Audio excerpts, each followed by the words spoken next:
Hola, buenas tardes. ¿Cómo están? Bueno, pues vamos a iniciar con la segunda sesión de este tema tan importante que es el manejo de emergencias clínicas en el infante, en el paciente pediátrico. Bueno, para retroalimentar, vamos a retomar nuevamente algunos temas que estuvimos analizando en la sesión anterior. ¿No? Eh, Manejamos conceptos básicos de urgencia, emergencia y accidente. Recordemos que nuestra sesión está enfocada a resolver situaciones de emergencias clínicas en las cuales pues la vida de nuestro niño, de nuestro paciente, de nuestro pequeñito que está en nuestro cuidado pues puede eh, comprometerse. ¿Sí? Algunos ejemplos de urgencia, de emergencia clínica y en el paciente pediátrico, pues la asfixia, accidentes de tránsito, quemaduras, electrocución son las principales afecciones por las cuales podemos pasar en una estancia infantil. El manejo, el concepto de las lesiones y las principales lesiones en población pediátrica. Analizamos también las situaciones anatómicas por las cuales el niño es más vulnerable, ¿sí? Que tiene el peso de la cabeza es mayor que el resto del cuerpo, la estructura ósea es menos resistente, menos densa, a nivel muscular también sucede que hay menos volumen muscular y por lo tanto el paciente pediátrico siempre va a ser más propenso a sufrir alguna lesión. Las lesiones en cifra, las caídas representan un gran porcentaje de todos los accidentes, seguidos por los golpes, las quemaduras y algo interesante que siempre va a predominar el género masculino, a excepción de las quemaduras en donde pues va a la alza el género femenino. Y bueno, en cuanto a la mortalidad, eh, alrededor de 950,000 niños fallecen por lesiones. En su mayoría son lesiones de tipo accidental. Y es importante retomar esto para culminar con primeros auxilios en asfixia o ahogamiento y reanimación cardiopulmonar pediátrica. Algo muy importante es esta aproximación inicial ante alguna lesión, sea cual sea quemadura, caída, fractura, herida. La evaluación inicial comprende una evaluación rápida de la apariencia, del estado respiratorio y del estado circulatorio. Recordemos que la apariencia se tiene que realizar de pies a cabeza, ¿sí? Analizando la coloración de la piel, ¿no? El estado respiratorio, la frecuencia de la respiración y las características de esa respiración, que sea profunda y que sea adecuada. En el estado circulatorio, si tenemos presencia de pulso o no. Eh, las intervenciones para el manejo de caídas, pues principalmente medidas de prevención, el uso de barreras de protección, la consejería familiar y la identificación de conductas de riesgo. Una vez que se presenta una caída, pues tenemos que valorar inmediatamente la magnitud del daño que ha causado. Si se sospecha de una lesión grave, sea de cabeza, cuello, espalda, cadera, se tiene que llamar al sistema médico de urgencia. Y un concepto que vamos a repetir aquí también es el SMU, Sistema Médico de Urgencia. En las caídas podemos tener también a un inconsciente que presenta alguna convulsión o algún problema con la respiración. Entonces, estas situaciones nos indican gravedad y tenemos que activar inmediatamente el sistema médico de urgencia.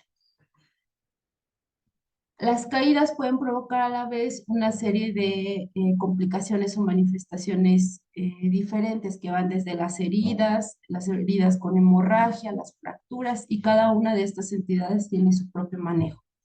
En las caídas con heridas tenemos que evaluar el tipo de herida. Puede haber heridas no profundas y heridas profundas con hemorragia. El manejo es diferente, si ya lo analizamos anteriormente. En las fracturas se van a caracterizar por pérdida de la función, el dolor, la inflamación, cuando van a indicar alguna emergencia, cuando el color de la piel es pálida, es azulada o morada, el término es cianosis, o cuando está fría. ¿Qué se tiene que hacer? Pues no intentar acomodar la parte anatómica afectada, se tiene que fijar inmediatamente, sostener y obviamente activarse el sistema médico de urgencia.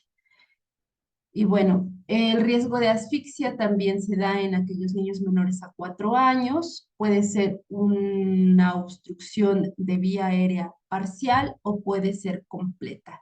En la obstrucción parcial, pues el niño va a emitir sonidos, va a toser, y el manejo de esta situación es que si el niño tose, tenemos que animarlo a toser. Nunca dar golpes en la espalda que puedan bajar el objeto por gravedad y obstruir esa vía aérea. Entonces, si es parcial, el niño tose y tiene que eliminar ese objeto. Si la obstrucción es completa, el niño va a perder va a tener esa incapacidad para el habla, para la emisión de sonidos, y bueno, en este caso las maniobras cambian totalmente. Se tiene que iniciar maniobra inmediata de desobstrucción de la vía aérea, que anteriormente lo analizábamos en un video. Ujú. Cambia si es menor a 1 año, si es mayor a 1 año, pero la desobstrucción de la vía aérea se encamina a brindarle posición a ese pequeñito y mediante golpes o mediante compresión abdominotorácica se pueda expulsar ese objeto. Y bueno, eso es parte de lo de asfixia por obstrucción de la vía aérea. Analizamos también que la mayoría de estos accidentes se dan por juguetes que no cumplen con las recomendaciones necesarias. Y el siguiente tema son las quemaduras.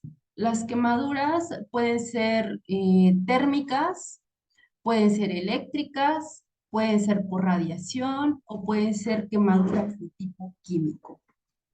¿Sí? La mayoría de de los niños de 4 años de edad y menores son hospitalizados por quemaduras relacionadas a líquidos calientes, o sea, por escaldaduras. Las quemaduras por contacto figuran con un 20%, ¿sí?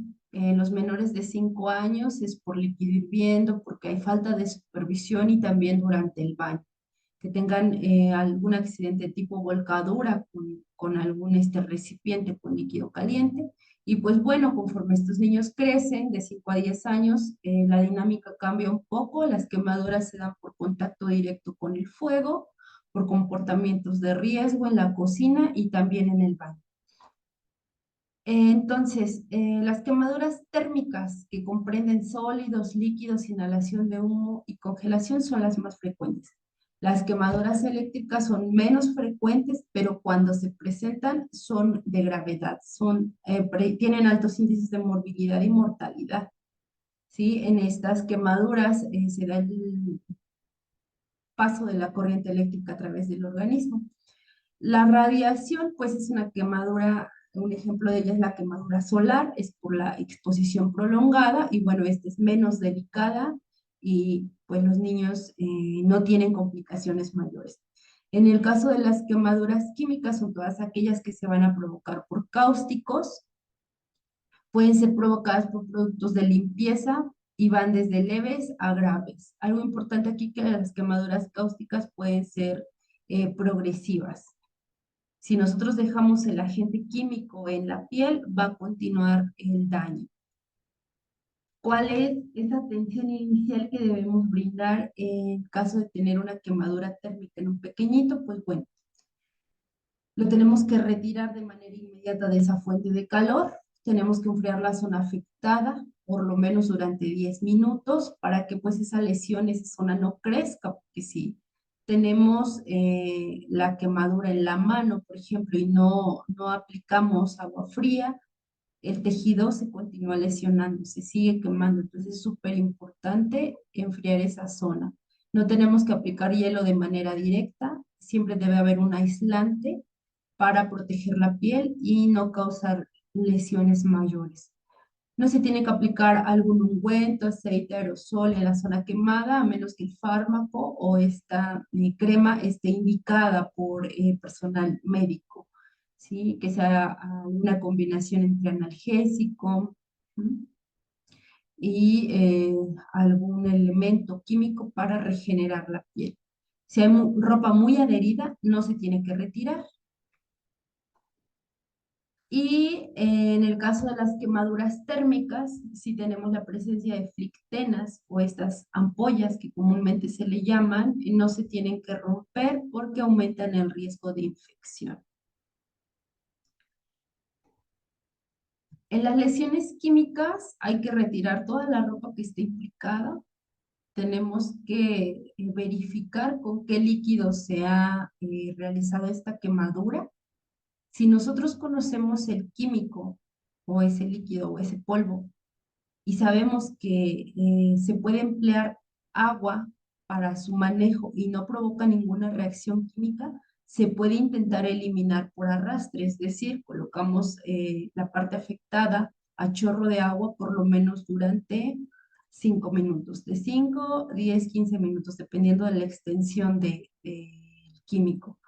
Ahora, si nosotros no conocemos ese químico, no sabemos si puede reaccionar eh, exotérmicamente al agua, no lo vamos a retirar. Nos vamos a llevar la etiqueta o el químico al servicio de emergencias.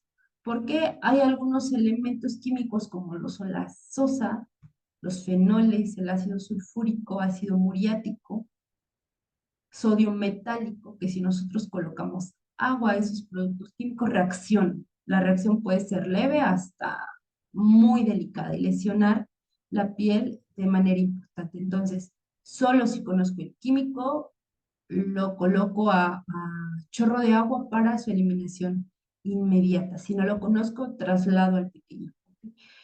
Las quemaduras eléctricas que son más letales, hay que separar al niño del contacto eléctrico y aquí se involucran nuevamente estas situaciones de ver, oír, ujú, observar primero el entorno, que no sea inseguro para nosotros. Tenemos que desconectar la fuente del suministro eléctrico antes de tener contacto con ese pequeño, porque si la corriente sigue y nosotros lo tocamos, pues vamos a ser una segunda víctima. Entonces, primero tenemos que velar por nuestra seguridad, observar muy bien el entorno, desconectar el suministro eléctrico e iniciar la atención inmediata.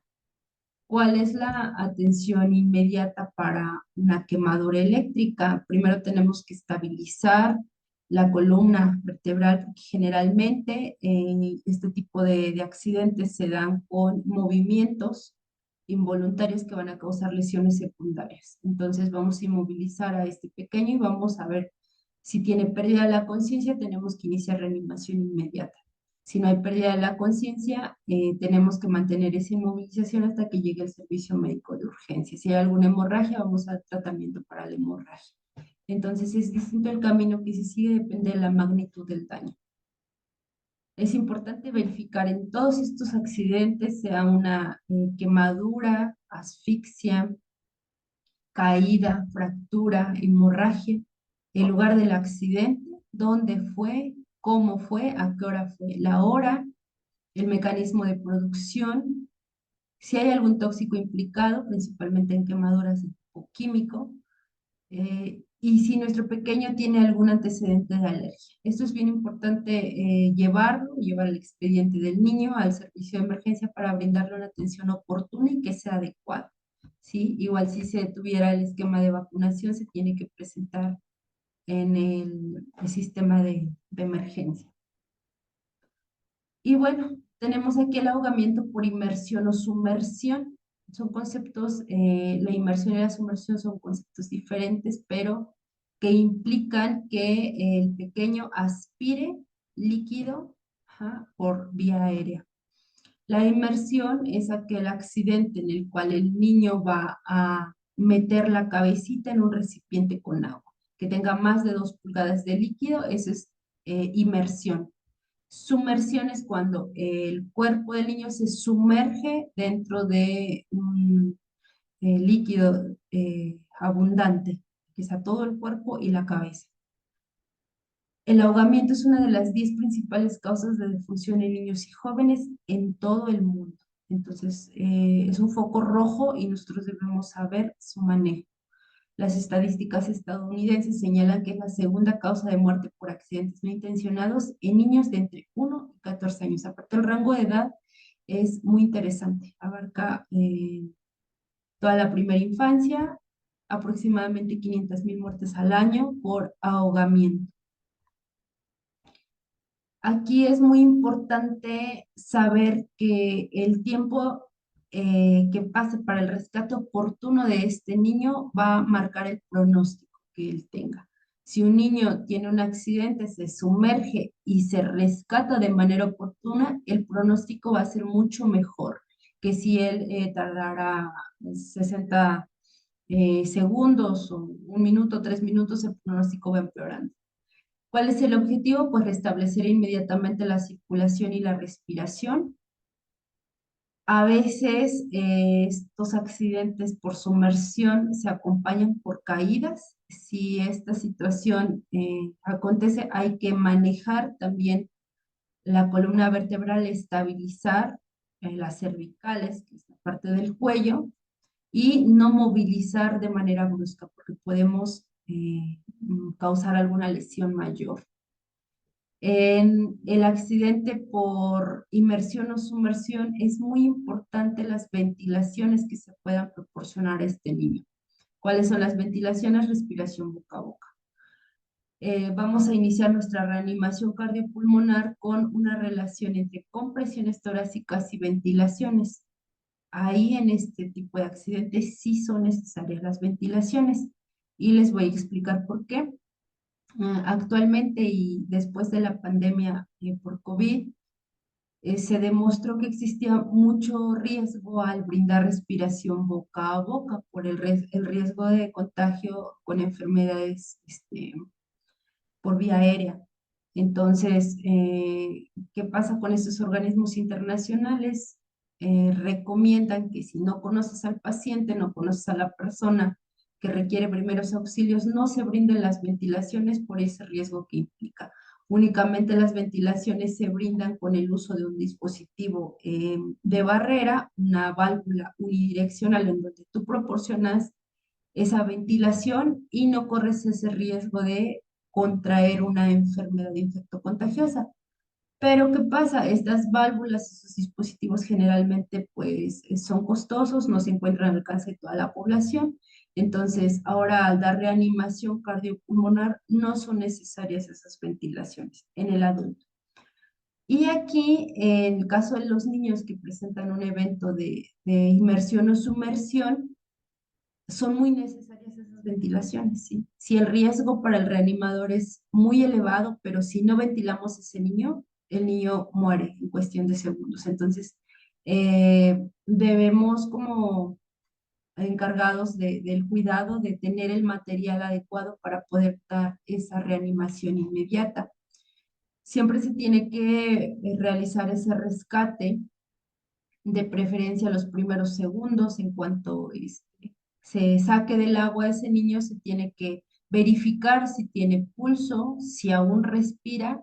Si es así, si respira pero no de manera adecuada, se inicia la compresión torácica más ventilaciones, aunque no necesariamente esté ante un paro cardíaco. Ajá. Entonces, en el caso del ahogamiento, cambia un poquito este protocolo para la reanimación y los primeros auxilios.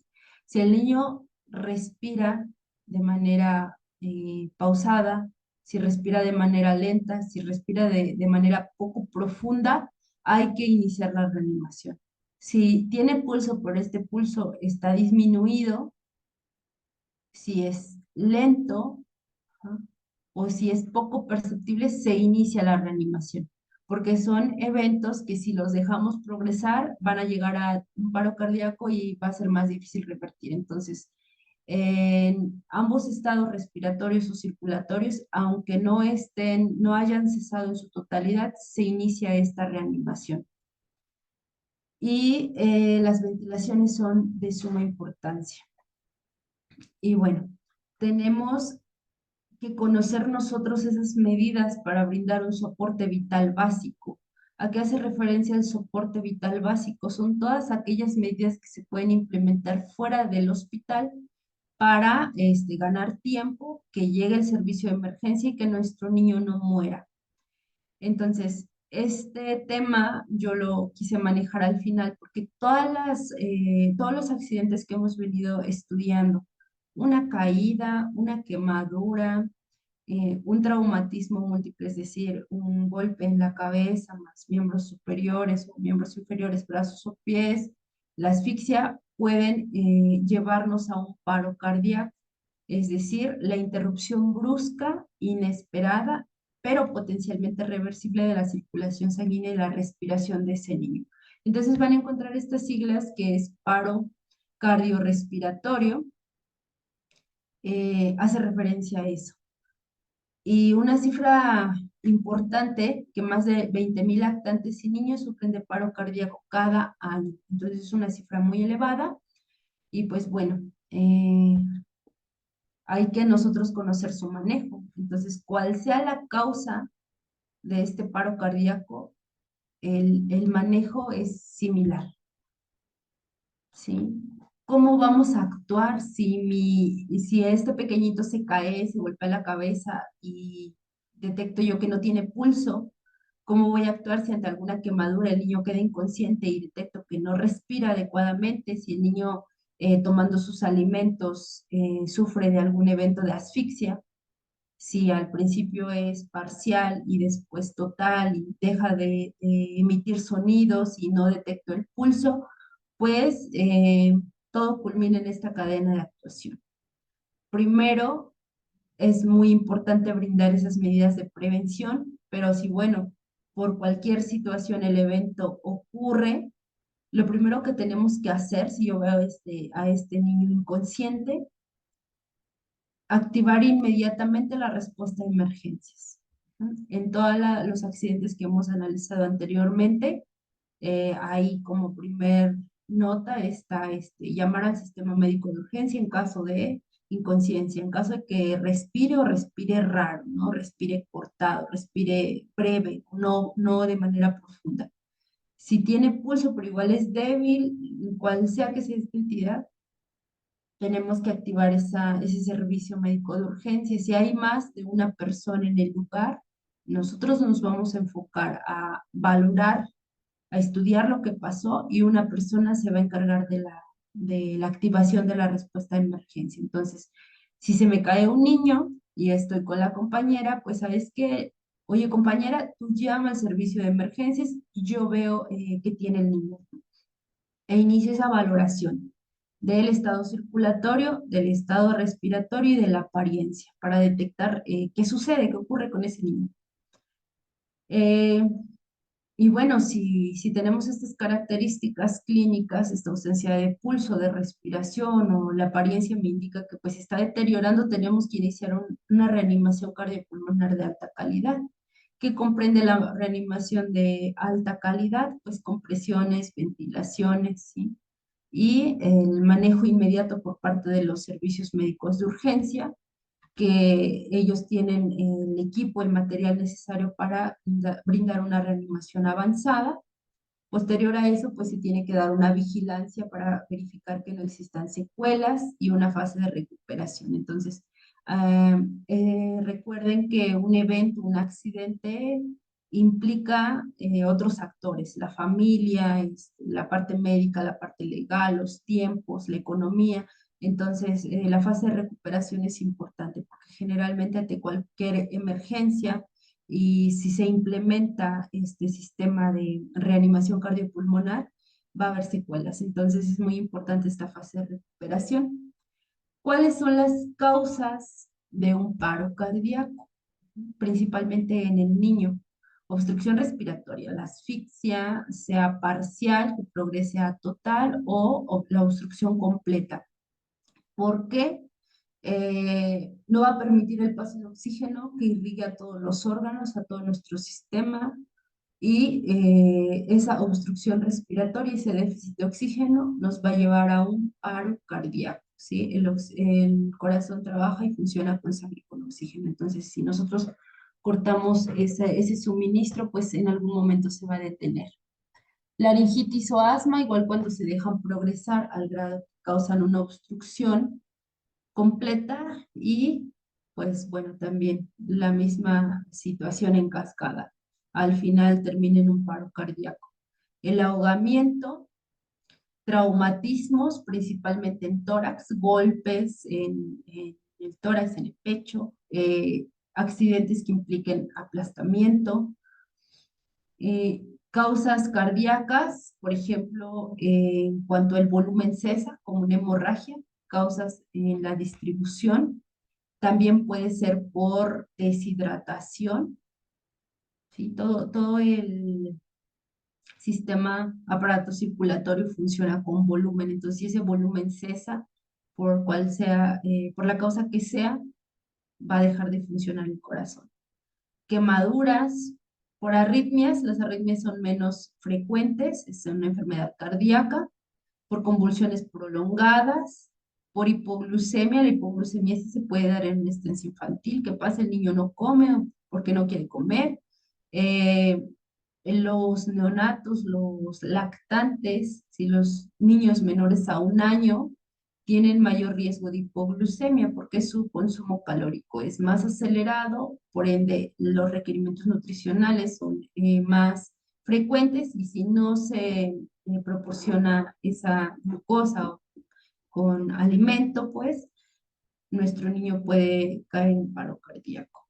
Entonces, importante. Y la anafilaxia, pues es toda reacción excesiva ante alguna sustancia, sea un medicamento, picadura de abeja, que es común, algún alimento, entre los alimentos más frecuentes que causan anafilaxia está la fresa, el kiwi, eh, provocan una reacción excesiva, acelerada, que va a detener el corazón. Entonces, estas causas de paro cardíaco, pues necesitan un manejo inmediato.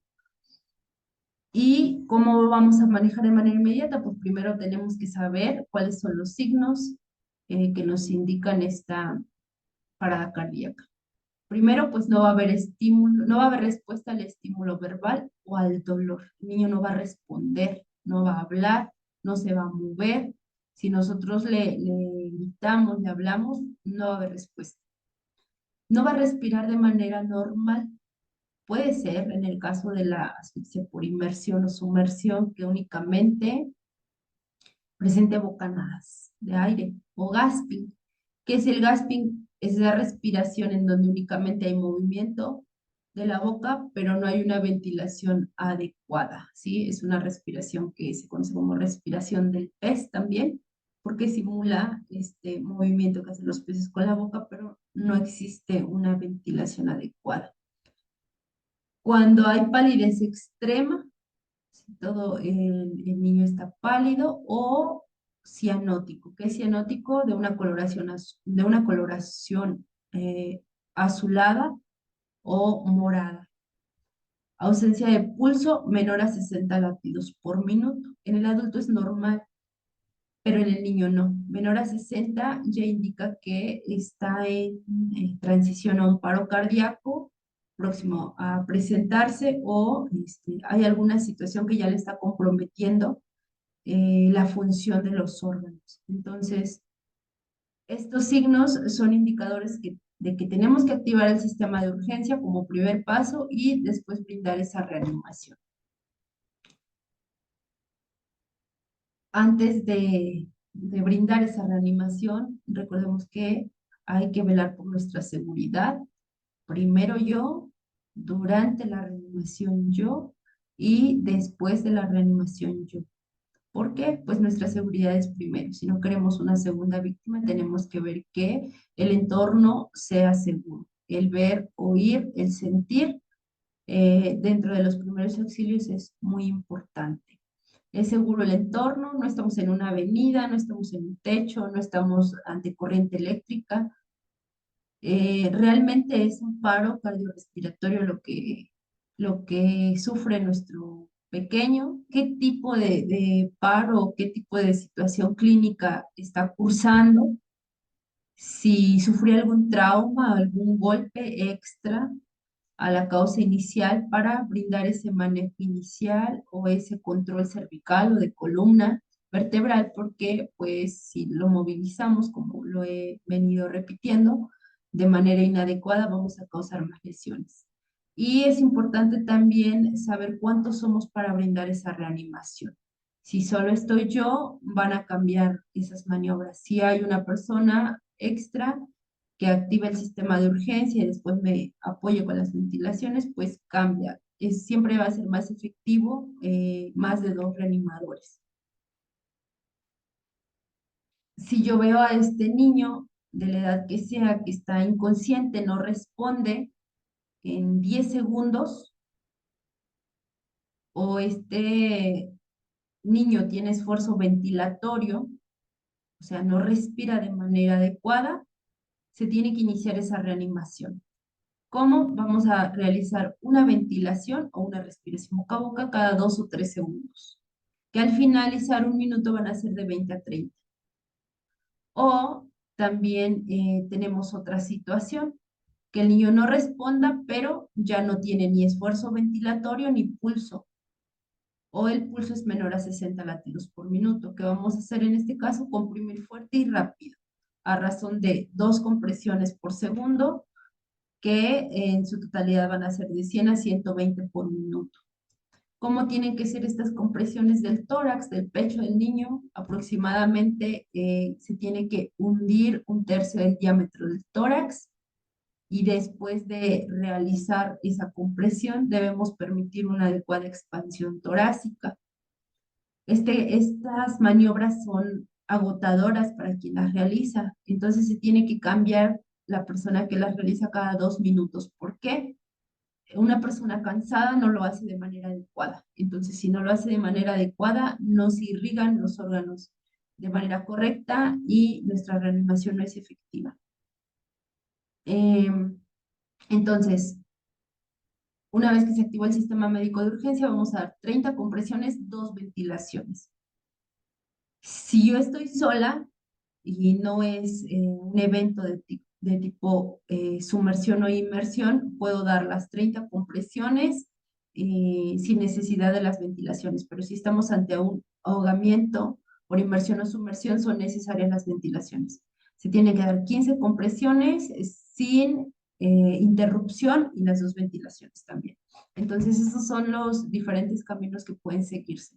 Es muy importante que se active primero el sistema médico de urgencia para que vengan en camino, en lo que nosotros estamos dando esta reanimación cardiopulmonar inmediata. Tiene que expandirse de manera adecuada el tórax, si no, no son efectivas. Tiene que hacerse este cambio de rol cada 2 minutos. Si hay dos, uno se dedica a ventilar, otro se dedica a comprimir. Si hay más de dos, hay 3 personas, uno se dedica a activar el sistema médico de urgencia, porque aparte les van a dar algunas instrucciones. Uno se dedica a comprimir, otro se dedica a ventilar. Y es muy importante llevar la relación en cuanto al tiempo. Entonces, en cuanto se detecte un evento, una lesión, un accidente, ver la hora en la que se inicia el manejo. Porque en el caso de la reanimación cardiopulmonar, el tiempo va de la mano con las actividades que se puedan implementar. Primero por las compresiones, que tienen que ser 120 por minuto, o 30 compresiones, 2 ventilaciones, todo tiene que ver con el tiempo. Entonces es muy importante empezar a monitorizar esta parte. Una sugerencia es que se conformen equipos antes de que sucedan este tipo de eventos, como un paro cardiopulmonar. Los equipos deben estar integrados por lo menos de 5 personas. Una persona va a ser el líder, quien va a dirigir las intervenciones. Otra persona se tiene que dedicar a manejar la ventilación, a revisar si no hay obstrucción de la vía aérea, a estabilizar la cabecita y la columna. Otra persona se va a dedicar a dar esas compresiones, otra persona se va a dedicar a evaluar lesiones secundarias, es decir, que no existan algún otro tipo de traumatismos, de fracturas en brazos, en piernas, en pies, ¿sí? Entonces, esos son los distintos roles que se pueden adoptar, y se tienen que ensayar, se tienen que hacer simulacros, porque al momento de que sucede ya una caída o asfixia o inmersión o sumersión, que provoquen un paro cardiopulmonar, ya cada persona, cada reanimador conoce las actividades que va a implementar. Entonces, esto reduce mucho el tiempo para para poder implementar de manera efectiva esa reanimación. Y bueno, para poder aterrizar todas estas entidades, todos estos accidentes que analizamos anteriormente, vamos a ejemplificarlo con algunos casos prácticos. Tenemos en primer lugar a Pablo de 3,5 años, 3 años y medio, que sufre una caída de otro nivel. Ahí está Pablo. ¿Qué vamos a valorar de manera inmediata? Pues primero mi seguridad personal, mi escena, veo, voy a escuchar perfectamente qué es lo que sucedió, me acerco a Pablo, recordemos que solo tengo 10 minutos para brindar una evaluación rápida de cabeza a pies y que puedo observar que no mueve el brazo derecho, tiene mucho dolor, está llorando, está irritable, tiene inflamación a nivel del brazo derecho, tiene una deformidad marcada y tiene los dedos fríos y pálidos. Y también no mueve la pierna izquierda. Entonces, ¿qué nos indica esto? Pues varias situaciones. Primero, yo he mencionado que el niño llora, entonces no estamos ante pérdida de conciencia, por lo cual no es necesario implementar reanimación cardiopulmonar, pero sí, en este caso, el manejo de las heridas eh, y caídas.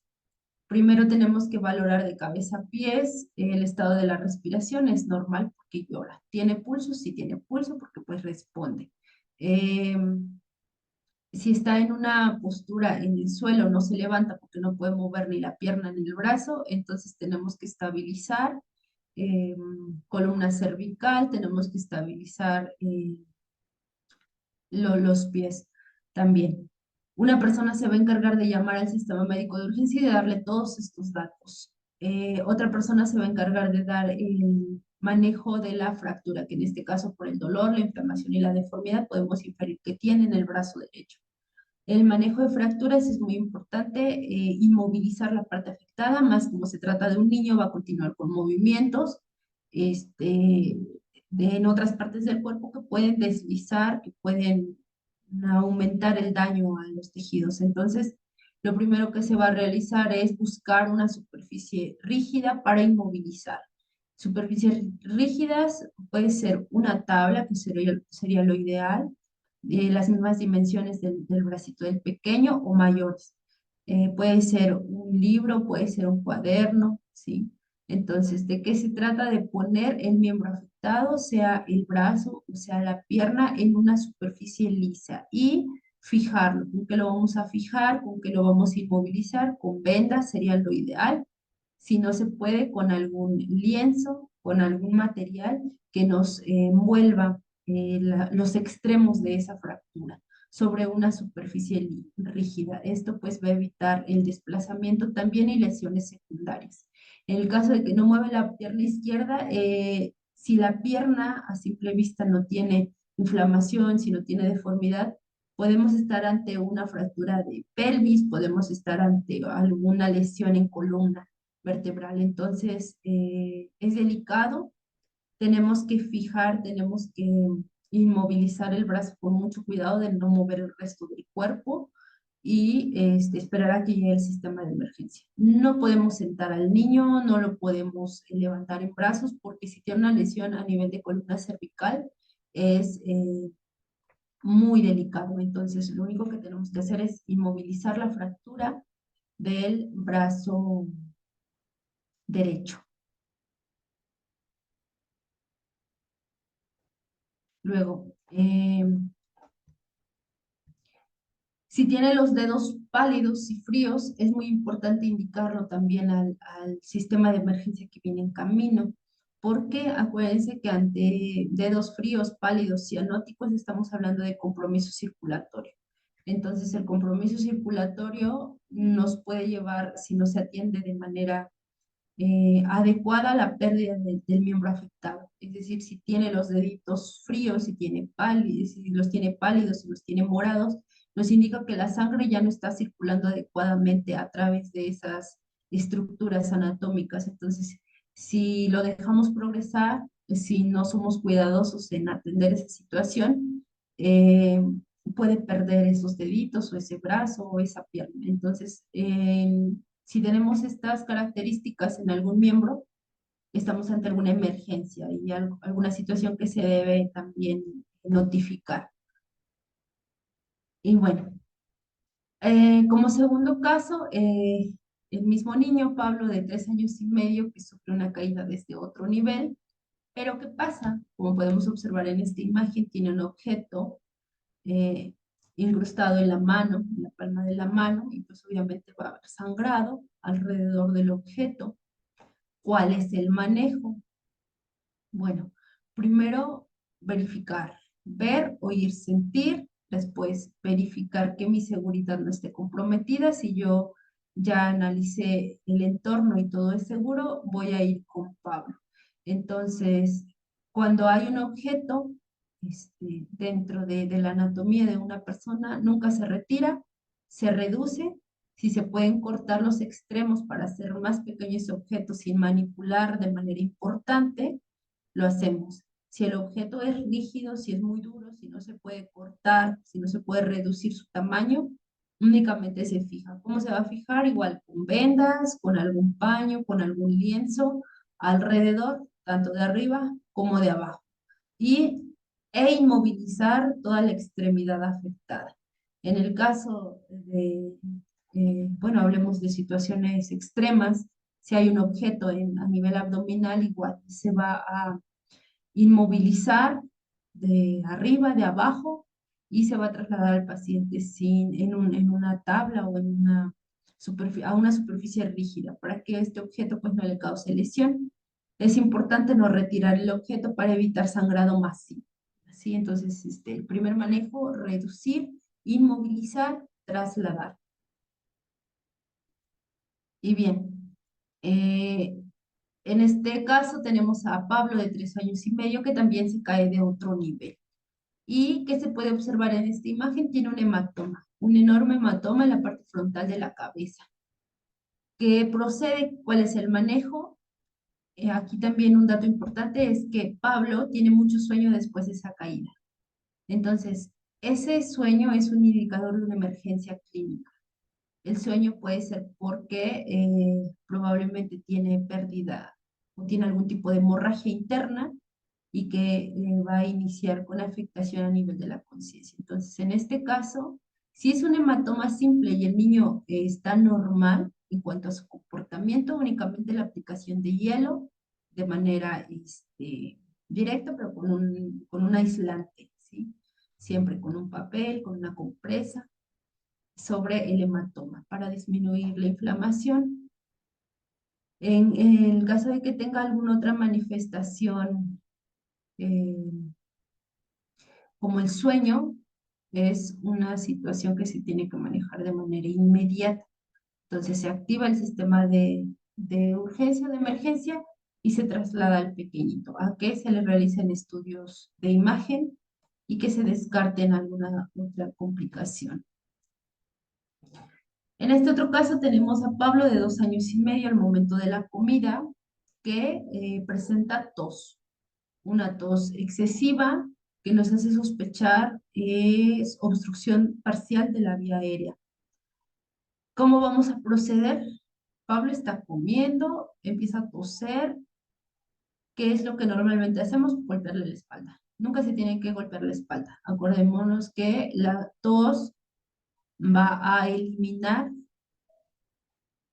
ese objeto o ese alimento de manera natural de la vía aérea. Para eso nos sirve la tos, para despejar la vía aérea. Únicamente tenemos que apoyarle con una posición adecuada. ¿Qué pasa si este objeto obstruye totalmente la vía aérea? No va a haber tos, no va a emitir sonidos el niño y la coloración va a cambiar. Puede ser azulado, morado, pálido. Entonces ahí estamos ante una asfixia por obstrucción total de la vía aérea. ¿Cómo vamos a proceder? En este caso, como es mayor a 1 año, se va a iniciar con la maniobra de Heimlich, que también lo analizamos en un video anterior. Lo vamos a abrazar al niño, vamos a comprimir de manera profunda la zona entre el tórax y el abdomen, hacia adentro y hacia arriba. Pueden suceder dos situaciones: que se expulse el objeto o que el niño quede inconsciente, ¿sí? La maniobra de barrido únicamente se va a realizar si el objeto está a la vista. Si yo veo el objeto dentro de la boca de ese bebé o dentro de la garganta de ese bebé, la maniobra de barrido es de derecha a izquierda con los dedos en cuña, con mucho cuidado de no empujar más el objeto hacia adentro. Si yo al momento de revisar la garganta o la vía aérea no puedo observar la comida o el juguete o el objeto que está obstruyendo, no voy a intentar esa maniobra porque puedo sumergir, puedo empujar el objeto más. Entonces, ahí procede de manera directa la desobstrucción con los golpes en la espalda o, en caso de menor a 1 año, si es mayor a 1 año, la compresión toracoabdominal de manera profunda. Si el niño se desvanece, pues se va a iniciar, se va a implementar el protocolo de reanimación cardiopulmonar. Y bien, ahora tenemos a Pablo de 2 años y medio que presenta una quemadura por contacto en la mano derecha. Se observa cambio en la coloración, obviamente va a estar muy roja, va a tener muchísimo dolor y probablemente se le forme una fitena o una ampolla. ¿Cuál es el manejo de esta situación? Primero tenemos que enfriar la zona para limitar la lesión. La tenemos que colocar a chorro de agua, ¿sí? Que no sea tan agresivo el chorro de agua para que no lesione también el tejido. Y se debe mantener esa fitena intacta, es decir, que no se rompa esa ampolla, porque de esta manera vamos a fomentar la regeneración, el control del dolor y la prevención de infecciones. Entonces, se enfría, se coloca, se cubre una gasa, es ideal, una gasa estéril, un paño estéril, y se traslada. En el caso de que esta quemadura tenga ropa, se retira la ropa con cuidado. Si la ropa está muy adherida, no se retira, para que se pueda retirar con una técnica adecuada en un ámbito hospitalario. El siguiente caso es Pablo de 4 años que sufre caída dentro de una tina de baño. Pueden existir dos escenarios: que se rescate inmediatamente, el niño va a tener tos, tenemos que vigilar el estado de conciencia, tenemos que vigilar el pulso, que no decaigan, si esto es adecuado, eh, bueno, tenemos que continuar monitorizando su comportamiento. Si no se rescató de manera oportuna, va a haber pérdida de conciencia, puede tener pulso débil o no puede tenerlo, la piel se va a tornar fría y pálida. Esto ya es por compromiso circulatorio. ¿Cómo se debe proceder? Bueno, en el caso de Pablo, si está consciente, si tose, si tiene buena respuesta, vigilancia únicamente. Si ya hay pérdida de conciencia, tenemos pulso débil o no tenemos, se tiene que proceder a reanimación cardiopulmonar. Y bueno, estos son algunos ejemplos de accidentes, de eventos que podemos tener que son más frecuentes, que condicionan una elevada morbimortalidad dentro de la edad infantil.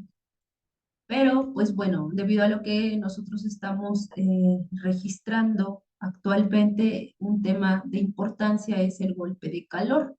Hemos alcanzado temperaturas extremas. Entonces, es muy importante analizar esta entidad y su manejo, porque este tipo de situaciones clínicas se pueden dar en estancias, en escuelas, en lugares en donde, pues bueno, los niños a veces están un poco más expuestos. ¿Cómo se define el golpe de calor? Es aquella elevación extrema de la temperatura corporal con fracaso de los mecanismos reguladores. Ahorita voy a explicar más adelante en qué consisten estos mecanismos reguladores. ¿Qué características tiene este golpe de calor? Es que va a ser progresivo, puede ser interno, puede ser externo y de cualquier forma es grave. ¿Qué es lo que provoca mayor susceptibilidad a un golpe de calor? Que el ambiente sea húmedo, que exista alguna patología, alguna enfermedad de la piel o alguna enfermedad metabólica que no nos deje respirar o sudar de manera adecuada, y también cuando hay una deshidratación o pérdida de electrolitos, cuando la ingesta no es adecuada o cuando las pérdidas, hablando de sudoración o de orina, son bastantes. Entonces, ¿qué va a pasar? Nuestro cuerpo no va a poder regular, no va a poder encontrar un equilibrio y bueno, va a tener una serie de manifestaciones, de signos y síntomas que van a ser de manera progresiva, que pueden comprometer la vida de nuestros pequeños. ¿Cuáles son los mecanismos reguladores? La respiración y la sudoración. Por medio de ellos perdemos nosotros calor. Entonces, si yo estoy en un ambiente muy cálido, con temperaturas muy extremas, mi respiración me va a ayudar a regular la temperatura corporal. La sudoración también. Pero para poder sudar necesitamos que nuestro cuerpo dilate los vasos sanguíneos. Entonces, al momento de dilatar esos vasos sanguíneos va a haber mayor pérdida de agua, mayor pérdida de líquidos y pues por ende de electrolitos. Entonces, va a ser un proceso acelerado de pérdidas. Porque se puede dar también por ejercicio físico intenso. Si yo realizo ejercicio físico intenso, me voy a deshidratar, voy a elevar mi temperatura corporal, no ingiero líquidos, los niños no tienen ingesta de líquidos o es poca y están ante un ambiente muy cálido, pues también van a estar más predispuestos.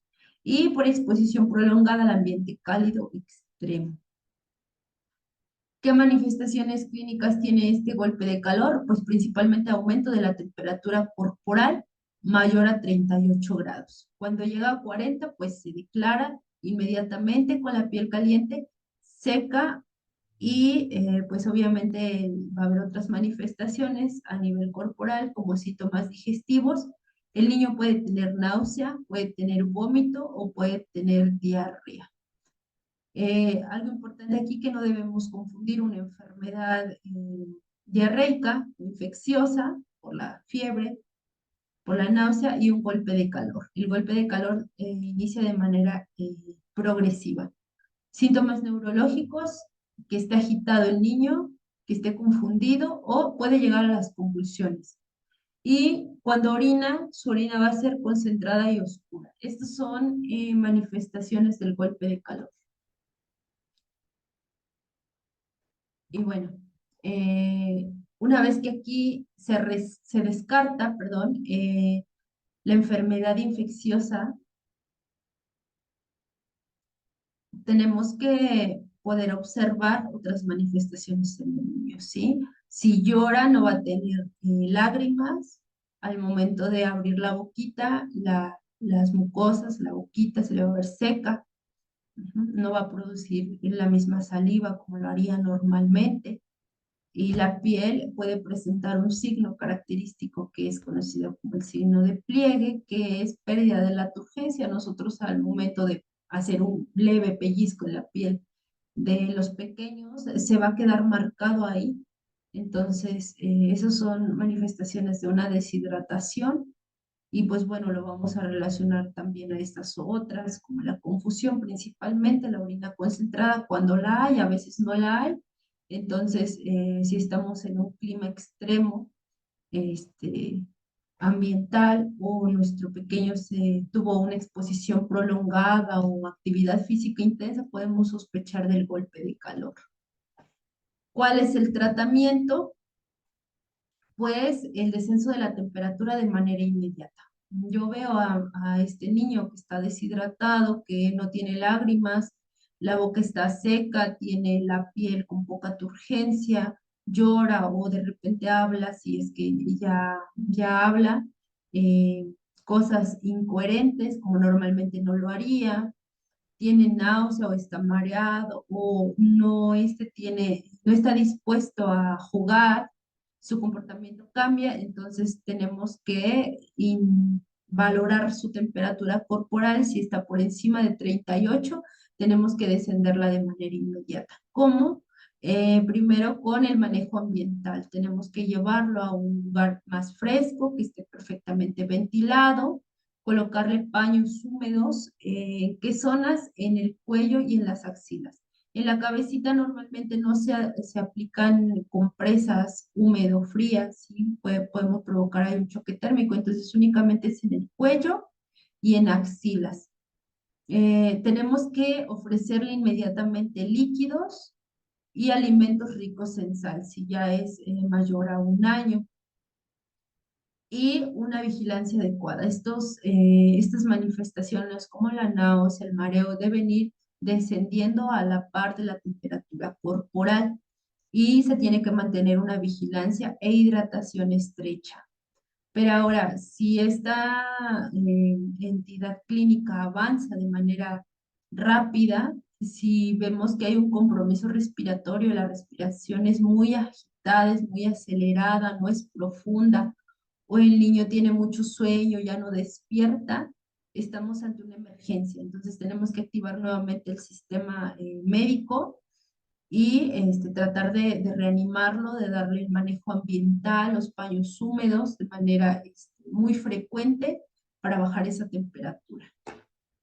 ¿Y cuál es la mejor medida ante todo? Pues la prevención. La prevención es la clave para evitar todo este tipo de situaciones. Primero, en los meses de calor, en las zonas geográficas en donde se alcanzan altas temperaturas, ahorita se ha alcanzado un índice muy elevado en todo el territorio acá nacional, pero pues es en más de una zona. Eh, ¿Qué tenemos que hacer? Evitar la exposición solar en horas centrales del día. Vamos a frenar la actividad física en jardines, en patios escolares en horas centrales del día.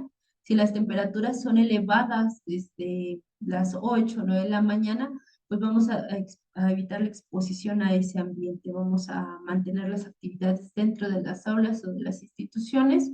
Se tiene que manejar en todo momento el adecuado estado de hidratación de los niños. Vamos a poner horarios para ofrecerles agua de manera que sea frecuente. Si normalmente lo hacen durante el momento de comida únicamente, lo vamos a realizar con frecuencia, cada hora, por ejemplo, o dependiendo de la edad que tengan los niños y según lo que requieran. Pero tenemos que marcar esa pauta para que sea frecuente. Se recomienda el uso de ropa holgada, que no estén tan abrigados los niños, que el tejido de esa ropa pueda transpirar, los colores claros para que no, para que puedan salir al ambiente.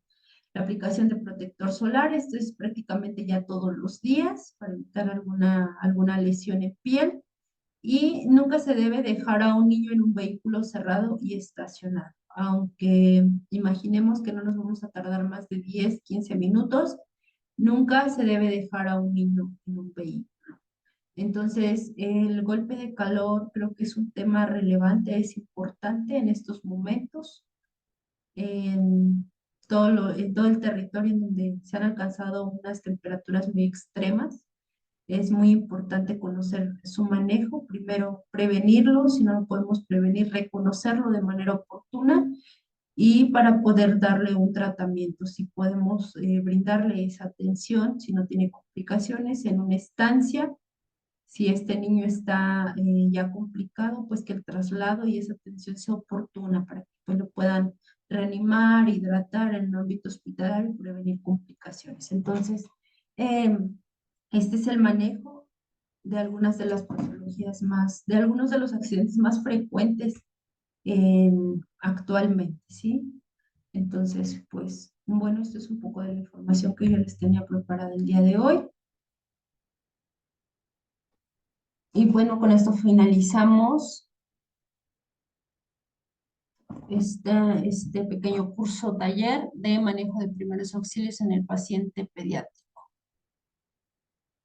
Muchísimas gracias, licenciada. Gracias por su aportación. La verdad es que son temas de mucha importancia y esperemos que sea de bastante utilidad para nuestros usuarios en este curso. Le agradecemos mucho la participación. Muchísimas gracias. Como quiera, su presentación va a estar en la plataforma para que la puedan revisar y puedan hacer alguna anotación. También su examen breve ahí va a estar. Y de la misma manera podrían descargar la constancia de este entrenamiento. Muchísimas gracias y muchísimas gracias, licenciada. Que tenga una muy bonita tarde. A usted, doctor Jesús, igualmente.